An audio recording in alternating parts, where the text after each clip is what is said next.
So we have different techniques if you've got only just a handle. We have what we call the shoulder technique, when I would simply bring my torch up to my shoulder. What is the problem with that? Your light's close to your face. Where they're going to shoot? At the light. At the light. Okay?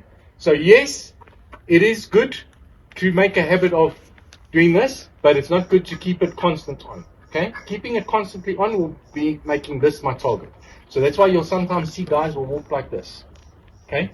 The FBI did a study that they actually bring it up and they would highlight the front of their gun by shining on like that. Okay, so not on my head, but a little bit up, so I can see, I'm highlighting my target and I can see my sights using the torch. Okay. Another technique is the one that Masad Ayub came up with, which is what they call this technique, where you put the gun and the torch together in front of you. What is the problem with that setup? What do you think happens? Still right in front of you. No. What happens is people do this.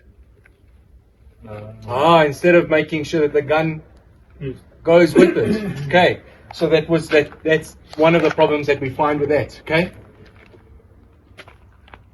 Another technique is called the Harris technique, which is where I put it underneath and I put the gun on top. Okay. And you see what the problem is with this. What happens when I'm shining and then I bring the gun over? Where am I pointing? To myself. Okay. So if you're going to do that, make sure you come here, bring the gun up and bring your hand underneath first, rather than trying to do it that way. Okay. Make sense? Yeah. Okay. This is a good technique. It is stable. What is the problem with it? How many hands have I got on my gun? One. So I'm shooting basically the whole night one-handed. Okay? Makes sense? Yeah.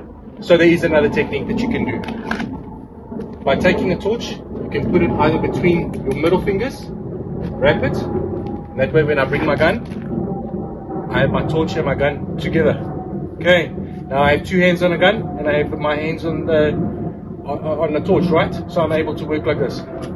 If that feels funny, you can also put it here.